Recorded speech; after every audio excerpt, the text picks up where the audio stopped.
भाइयों बहनों, नमस्ते। जय हिंद, जय भारत।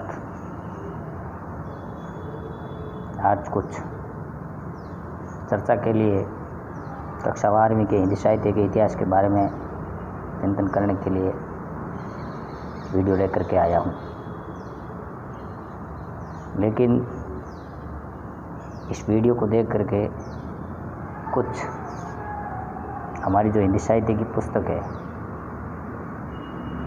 चाहे 11वीं की हो चाहे 12वीं की, इसके अंदर 11वीं 12वीं का दोनों का एक ही पुस्तक का भाग बना हुआ है, जिसको हिंदी साहित्य का इतिहास बोलते हैं। उस पर कुछ चिंतन करूँगा। हिंदी साहित्य के इतिहास में उसके अंदर 4 भाग हैं, जिसके अंदर पहले 3 भाग 11वीं के लिए, फिर अंतिम एक भाग जो हिंदी साहित्य का आधुनिक इतिहास है वो 12वीं के लिए। जो हिंदी साहित्य का आधुनिक इतिहास 12वीं के लिए है वो 16 अंक का है। अगर उसको विद्यार्थी आराम से कर लेते हैं, आराम से समझ लेते हैं, तो फिर 16 में से 16 अंक ले आते हैं। लेकिन उनको समझने से पहले कई बार हम पहले जो चैप्टर दिए हुए हैं उस चैप्टर को नहीं पढ़ते हैं, सीधा हिंदी साहित्य का आधुनिक इतिहास ही पढ़ते हैं। 12वीं में है इसलिए, बोर्ड में एग्ज़ाम में आएगा इसलिए। लेकिन हमें 11वीं के जो 3 भाग है उसको भी अपडेट करना चाहिए,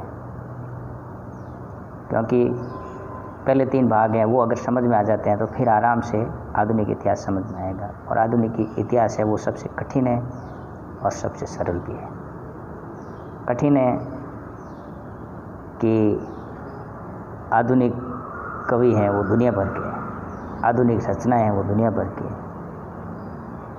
आप कई दिन बैठे बैठे आधुनिक इतिहास के बारे में चिंतन कर सकते हो। कई पुस्तकालयों में अगर आधुनिक इतिहास की पुस्तकें ढूंढोगे तो आपको इस पर चिंतन मिलेगा। लेकिन उस आधुनिक इतिहास, हिंदी साहित्य के आधुनिक इतिहास को पढ़ने से पहले हिंदी साहित्य के बारे में थोड़ी चर्चा करनी चाहिए। तो हिंदी साहित्य का इतिहास है, ये प्रारंभ किसने किया, प्रारंभ कहाँ से हुआ। यानी भारत के लोग थे, वो भारत के लोगों ने आधुनिक इतिहास तो उसके ऊपर तो खूब व्याख्यान दिया, खूब आलोचना की, खूब समीक्षा की। लेकिन सबसे पहले इतिहास लिखने की परंपरा, इतिहास लिखने की परंपरा सबसे पहले भारत के अंदर हिंदी साहित्य के इतिहास लिखने की परंपरा सबसे पहले किसने डाली, किसने रखी।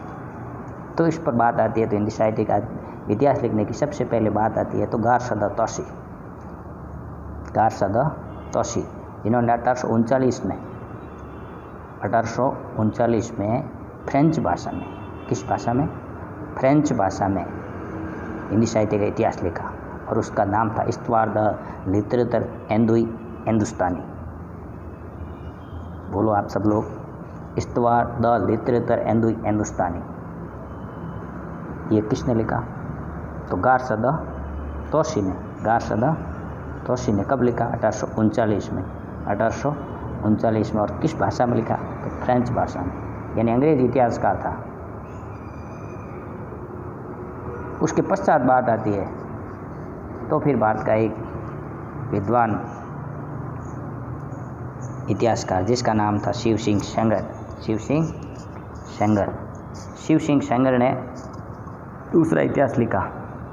हिंदी साहित्य का दूसरा इतिहास शिव सिंह सेंगर ने लिखा। यानी किसकी परंपरा को चला करके वो, यानी कि गारसदा तौसी की परंपरा से आगे चला था। तो गारसदा तौसी के बाद में इतिहास, हिंदी साहित्य के इतिहास लिखने वाला बंदा था, वह था कौन? शिव सिंह सेंगर। और उन्होंने लिखी पुस्तक पुस्तक लिखी? शिव सिंह सरोज। क्या पुस्तक लिखी थी? शिव सिंह सरोज। और वो लिखी थी 1883 में, 1883 में। यानी पहला लिखा था 1839 में किसने? गारसदा तौसी ने। फिर 1883 में किसने लिखा? तो शिव सिंह सेंगर ने। और पुस्तक का नाम था शिव सिंह सरोज। इस परंपरा को आगे चलाया यानी इतिहासकार आए, इतिहासकार आते रहते हैं, चलते रहते हैं, इतिहास है, इतिहास की बातें आती है। तो शिव सिंह सरोज ने जो शिव सिंह सरोज यानी कि इसमें शिव सिंह सेंगर ने 1000 कवियों का वर्णन किया। कितने कवियों का? 1000 कवियों का वर्णन किया। और 1000 कवियों को क्रमशः नहीं रखा, अंट संट जैसा आया वैसा उनके दिमाग में जो आया, जहाँ कवि का नाम आया उसको उन्होंने लिख दिया। यानी 1000 कवियों का वर्णन किया। किसने? शिव सिंह सेंगर ने। किसमें? शिव सिंह सरोज ने। फिर उसके पश्चात और एक अंग्रेज इतिहासकार आया। ये अंग्रेज थे तो अंग्रेज़ों ने इतिहास लिखने में भी कोई कमी नहीं रखी। हम तो क्या है, एक बैठे रहते थे, लेकिन उन्होंने जो परंपरा निभाई उस परंपरा को हमने आगे चलाया। तो तीसरा इतिहासकार यानी उसका नाम था जॉर्ज ग्रियर्सन। तीसरा इतिहासकार का क्या नाम था? George Grierson. और उन्होंने हिंदी साहित्य के इतिहास की पुस्तक का नाम लिखा था, हिंदी साहित्य के इतिहास की पुस्तक the modern vernacular literature. The modern vernacular literature. यानी पहला किसने लिखा? तो गार्सा दत्तासी ने। दूसरा किसने लिखा? शिव सिंह सरोज ने। और तीसरा किसने लिखा? तो जॉर्ज ग्रियर्सन ने। डॉक्टर, वो डॉक्टर थे, डॉक्टर यानी PhD किए, डॉक्टर जॉर्ज ग्रियर्सन। तो डॉक्टर जॉर्ज ग्रियर्सन ने कब लिखा? तो 1888 में, 1888 में। और उनकी पुस्तक का नाम था द मॉडर्न वर्नाकुलर लिटरेचर। फिर बात आती है, इसी परंपरा को आगे किसने निभाया, इसी परंपरा को आगे किसने चलाया? तो इस परंपरा को आगे चलाया था मिश्र बंधुओं ने। किसने चलाया था? मिश्र बंधुओं ने। और मिश्र बंधुओं ने अपना इतिहास लिखा जिसका नाम था मिश्र बंधु विनोद। क्या नाम था? मिश्र बंधु विनोद। और वह लिखा था मिश्र बंधु विनोद। उसका प्रकाशन काल है 1913। मिश्र बंधु विनोद, उनका प्रकाशन काल 1913। यानी पहला मैंने बताया 1839, दूसरा बताया 1883, तीसरा बताया था 1888 और चौथा बताया था 1913। और 1913 लिखा था मिश्र बंधुओं ने। और उसका इतिहास पुस्तक का नाम था मिश्र बंधु विनोद। फिर बात आती है कि मिश्र बंधु विनोद में कौन कौन से ये मिश्र बंधु थे? मिश्र बंधु विनोद, मिश्र बंधु बात आती है तो फिर एक तो था नहीं। तो मिश्र बंधु विनोद को लिखने वाले 3 बंधु थे, जिसमें एक नाम आता है गणेश बिहारी मिश्र, गणेश बिहारी मिश्र। दूसरा नाम आता है श्याम बिहारी मिश्र, गणेश बिहारी मिश्र, श्याम बिहारी मिश्र और सुखदेव बिहारी मिश्र। इन 3 बंधुओं ने मिलकर के हिंदी साहित्य के इतिहास को लिखा, जिसका नाम था मिश्र बंधु विनोद। और उसका प्रकाशन काल यानी वो उनका प्रकाशन हुआ था 1913 में।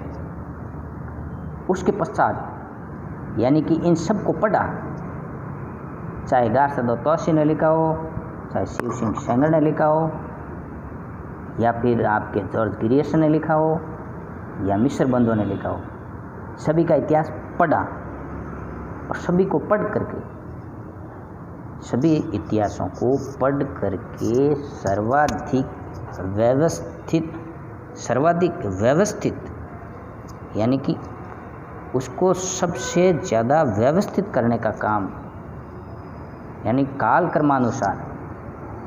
जैसे माना कि जॉर्ज ग्रियर्सन ने लिखा तो क्या लिखा? वर्णमाला के अनुसार ABCD EFG HI, इसके आधार पर कवियों का चिंतन किया, कवियों का लेखन किया। लेकिन जो आचार्य रामचंद्र शुक्ल जी ने जो इतिहास लिखा, उन्होंने व्यवस्थित किया और काल क्रमानुसार लिखा।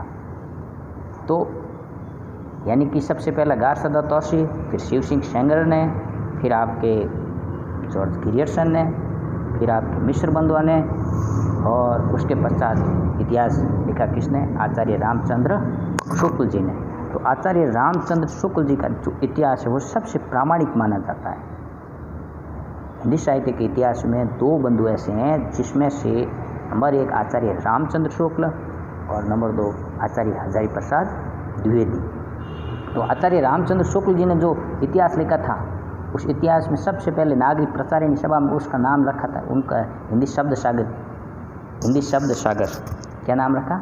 हिंदी शब्द सागर। और उसका प्रकाशन हिंदी शब्द सागर का प्रकाशन 1929 में हुआ। यानी आचार्य रामचंद्र शुक्ल जी के हिंदी साहित्य के इतिहास का प्रकाशन हिंदी शब्द सागर 1929। फिर बात आती है हिंदी साहित्य का जो इतिहास है आचार्य रामचंद्र शुक्ल जी का, उसको हिंदी साहित्य के इतिहास को कितने भागों में बांटा, तो उसमें बात आती है उसको 4 भागों में बांटा। हिंदी साहित्य के इतिहास को आचार्य रामचंद्र शुक्ल जी के इतिहास को 4 भागों में बांटा, जिसके अंदर आचार्य रामचंद्र शुक्ल जी ने जो नाम दिए थे, जिसकी बात कर रहा हूँ, तो नंबर 1 वीर गाथा काल, नंबर 1 वीर गाथा काल, नंबर 2 भक्ति काल, नंबर 3 रीति काल और नंबर 4 आधुनिक काल। फिर बात आती है उसके पश्चात तो बात आती है किसकी, उसके पश्चात जो उसी की राह पर चलने वाले लेकिन उनकी समीक्षा के आधार पर आचार्य रामचंद्र शुक्ल जी की प्रत्येक बात पर टिप्पणी करने वाले बंदा कौन, आचार्य हजारी प्रसाद द्विवेदी, वही गांधी जी के परम भक्त, गांधी जी के परम मित्र, क्षितिज सेन शास्त्री के परम भक्त, ठाकुर साहब के दोस्त इष्ट ठाकुर कौन, रविन्द्रनाथ ठाकुर, जिन्होंने शांति निकेतन चलाया था। वो शांति निकेतन में आचार्य हजारी प्रसाद जी ने पढ़ाया था।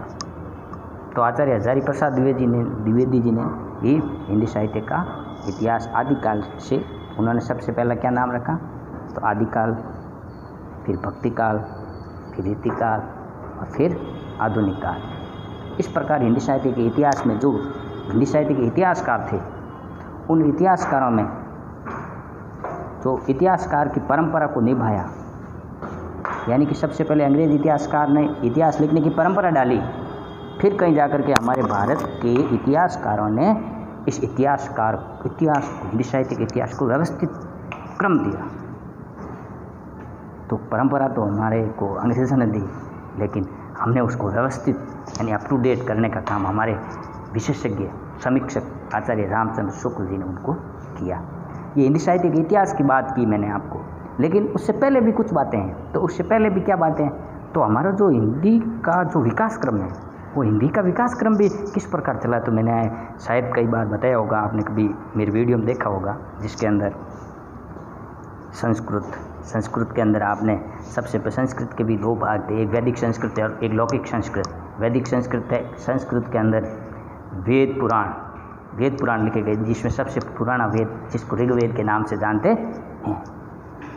वैदिक संस्कृत और लौकिक संस्कृत, और लौकिक संस्कृत की बात आती है तो रामायण महाभारत की बात आती है। और फिर उसके पश्चात जो संस्कृत चली थी, उसके पश्चात उसका थोड़ा सा विकृत रूप आया, जिसका नाम था पाली भाषा। और पाली भाषा में हमारे सामने बात आती है तो किसकी बात आएगी, भगवान बुद्ध की, या उस समय के जो इतिहास ग्रंथ थे उसका नाम आएगा त्रिपिटक, पाली भाषा की। और फिर पाली भाषा के पश्चात बात आती है किसकी, तो प्राकृत भाषा की। और प्राकृत भाषा की बात करते हैं तो किसकी बात आएगी, तो भगवान महावीर की। और भगवान महावीर की बात आएगी तो उस समय जो प्राकृत भाषा थी, वो प्राकृत भाषा जिसके अंदर आपने कभी नाम सुना होगा पऊ सरयू, स्वयंभू की एक पुस्तक आती है, स्वयंभू की पऊ सरयू, वो प्राकृत भाषा में लिखी हुई थी। और भगवान महावीर के जितने भी ग्रंथ हैं उस समय के जो प्राकृत भाषा में लिखे जैन ग्रंथ, यानी कि जैन ग्रंथ की बात कर रहे हैं। फिर प्राकृत के बाद में आती है आपके अपभ्रंश। कौन सी, अपभ्रंश। और अपभ्रंश की बात आती है तो कभी कभी आपके सामने एक शब्द आता है अवहट। अपभ्रंश यानी बिगड़ी हुई भाषा, अवहट, जिसके अंदर आपके अवहट में जो विद्यापति नाम आया होगा कभी, विद्यापति, जिसके अंदर कीर्ति लता और कीर्ति पता का 2 कृष्ण काव्य लिखे थे। यानी कृष्ण काव्यों की परंपरा का लेखन किसने किया, तो विद्यापति ने प्रारंभिक दौर में। तो कृष्ण काव्य कीर्ति लता और कीर्ति पता का।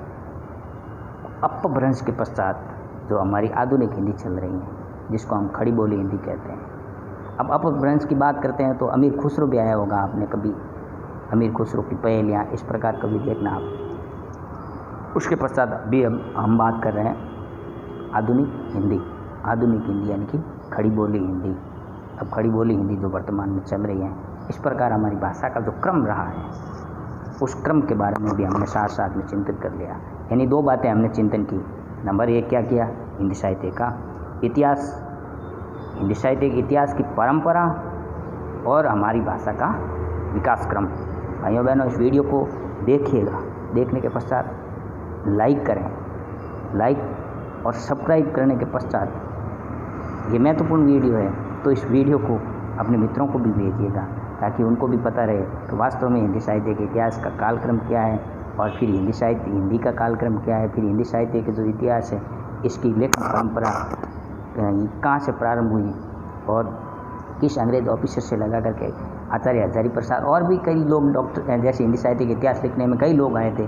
अब मैं आपको रामविलास शर्मा की बात करूं, डॉक्टर नगेंद्र की बात करूं या वर्तमान में जैसे नामवर सिंह की बात करूं, ऐसे भी कई ऐसे इतिहासकार आप और भी कई पढ़ोगे तो गणपति चंद्र गुप्त भी आएगा आपके सामने। ऐसे कई लोग हिंदी साहित्य के इतिहास पर लेखन में अपनी भूमिका अदा कर चुके हैं। आपको जो अच्छा लगे उसको पढ़ना चाहिए। डॉक्टर धीरेन्द्र के इतिहास को पढ़ना चाहिए, आचार्य रामचंद्र शुक्ल के इतिहास को पढ़ना चाहिए, हिंदी साहित्य की भूमिका हजारी प्रसाद के इतिहास को पढ़ना चाहिए। जय हिंद, जय भारत।